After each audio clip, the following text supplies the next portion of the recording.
Into a world where convention rules comes a new challenger that dares to be different from the herd. Back in 1988, Ford introduced a new sport coupe to their lineup, the Probe, a joint effort with then-partner Mazda.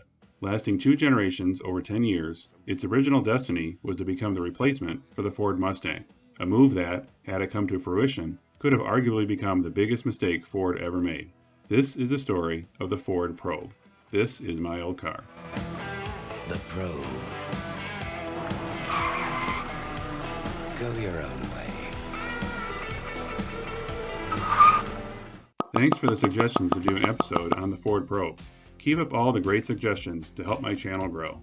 The idea that a car as iconic as the Ford Mustang could be replaced by a Japanese import may seem absurd today, but the automotive world of the late 70s and early 80s was a much different place than today.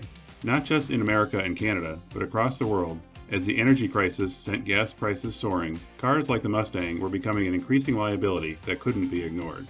The Mustang's third generation began in 1979, where it shared a platform with the larger Ford Fairmont and Mercury Zephyr, known then as the Fox Body platform, thus the start of the Fox Body Mustang. Sales were strong at first, but began to fall over the next couple years.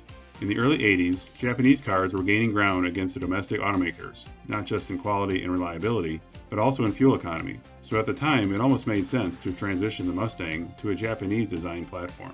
Ford owned a 25% stake in Japanese automaker Mazda back then, and allowed Mazda to take the lead on a new front-wheel drive design for the Mustang replacement. Codenamed the ST16, Mazda would share the platform with 2 of their own cars, the MX-6 and 626. The original idea was to have the Mazda Mustang gradually take over the Fox Body Mustang, with the Fox Body renamed to Mustang Classic. In 1985, Mazda acquired the assembly plant once owned by Ford in Flat Rock, Michigan, and began retooling it to support the production of the MX-6, 626, and the future Mustang. Ford and Mazda kept the project a secret from the public until April of 1987, when AutoWeek magazine published an article revealing the ST16 Mustang project, showing a picture of the future Ford Probe, but labeled as the '89 Mustang. Filled with technical details of the Mazda design, front-wheel drive, and no V8 engine, the public response was, not surprisingly, horrible. Today we would think such a reaction would be completely expected, yet at the time, many at Ford thought a Mazda Mustang was a great idea, but many others were appalled at the idea, and not at all surprised by the public reaction. The backlash eventually led to Ford's decision to move the XT16 project to its own car line that would not replace the Fox Body Mustang, but instead officially replace the Escort EXP. With the ST16 project ready for production, scrapping the Mazda design would have meant millions in development dollars lost, and a costly break in the contract agreement with Mazda. And ironically, Mustang sales improved, thanks to enthusiasts who feared they may lose their chance to get what they considered to be a real Mustang. But now the ST16 needed a name. Ford looked back at some previous concept cars they had done with Italian automobile designer Ghia between 1979 and 1985, which had used the name Probe. These concepts probably had no influence on Mazda's design, but no matter, Ford needed a name, and the name Probe had a space-age vibe to it which fit the look of the car. Although today the word probe tends to conjure up other visuals that make it unlikely it will ever be used as a car name again. Yo, nuts! It's probing time. Indeed, the look of the Ford Probe was considered so futuristic that the makers of Back to the Future Part 2 used early production models and mocked them up to be cars from 2015. Being as much of a car guy then as I am now, the mock-up wasn't at all convincing, and when I first saw the movie, I could tell right away that it was a Ford Probe. Hey, I'm walking here! I'm walking here! Damn. Don't drive trank, low risk, guzzler. The 1988 model sold well enough that demand initially exceeded supply, so much so that some potential buyers were persuaded to check out the Mazda MX-6 instead, since underneath it was basically the same car, although Mazda didn't have nearly the same look as the Probe.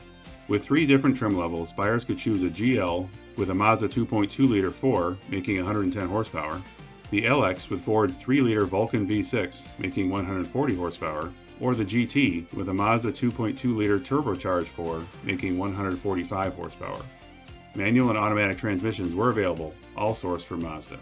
Besides the pop-up headlamps that were a mainstay for most sporty coupes of the 80s, the fender design of the Probe was unique in that a crease was made in the upper portion of the fender to align with the side mirrors, a look which was most likely intended to suggest, if not actually provide, better aerodynamics. But the initial demand slowed over the next 4 years, as sales would eventually dip to half of what they did in 1988 and 89. It also still was only being sold in North America, and with increasing competition from other Japanese sport coupes sold by Honda, Toyota, Nissan, and Mitsubishi, Ford wanted to sell the Probe in Europe to replace the Capri that had left that market in 1986.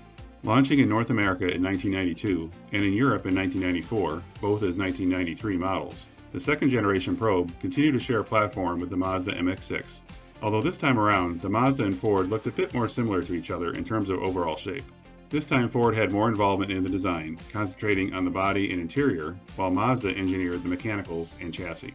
The interior design team was groundbreaking in that it was led by Mimi van der Molen, the first female design executive for any automaker, who also led the interior design team for the 1986 Ford Taurus. Engine choices for the second generation dropped to just two Mazda options, a 2-liter 4-cylinder or a 2.5-liter V6. The GT model came standard with the V6 and included upgrades such as 4-wheel disc brakes and a power driver's seat. Sales in 1993 increased from the previous year, but at around 90,000 sold, that was still over 40,000 less than 1989. The market share for small sport coupes was shrinking, and with far too many competitors. Ford had big hopes for better sales in Britain, convinced that buyers would embrace it like they did the Fiesta and Escort, but they only sold 15,000 over there in the course of 3 years, far below the 20,000 per year estimate. A third-generation Ford Probe had been considered prior to 1997, which would have been the first Probe with an all-Ford design, but with sales in 1997 only reaching around 17,000, and similar poor sales of the Mazda MX-6, the plan was scrapped. In North America, Ford promoted the Escort ZX2 as the official successor to the Probe. However, they also released the Mercury Cougar in 1999 as an attempt to strengthen the Mercury brand. Neither did well, with the ZX2 ending in 2002 and the Cougar ending in 2003. The Probe was just one example where Ford shared a platform with Mazda from the 80s to mid-2000s. The Ford Escape and Mercury Mariner were essentially a rebadged Mazda tribute.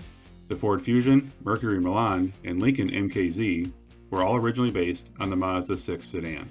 The Ford Edge shared components with the Mazda CX-9. The European Ford Focus was closely related to the Mazda 3, and the Ford Ranger pickup had a rebadged version at Mazda called the B Series. But Mazda was just one automaker in a large fleet that Ford once owned.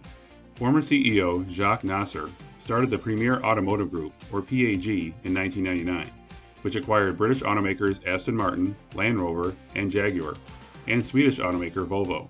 Although for the most part these brands continued their own dealer networks, Ford attempted to push them into sharing parts and engineering costs. This only helped to dilute the brands, the most notable being the ill-fated Jaguar X-Type, which was based on the Ford Mondeo. By 2006, then CEO Alan Mulally began to dismantle the PAG. Aston Martin was sold to private investors and will soon be up to 25% owned by Mercedes-Benz. Land Rover and Jaguar are now owned by India's Tata Motors. Yes, the same company that once produced the world's cheapest car, the Tata Nano. And Volvo is now owned by Chinese automaker Geely. By 2008, Ford cut their share of Mazda to only around 13%, and by 2009 they agreed to end any future vehicle co-development. Today they still share information and may partner on some projects, but it is unlikely we will ever see a Mazda and Ford sharing a common car or truck platform. Although Mazda has been around for 100 years and consistently gets high praise from automotive publications such as Car and Driver, their sales in 2020 dropped by 17% from the year before. The pandemic probably helped that decline, but without an upscale marquee brand, Mazda's struggles will likely continue.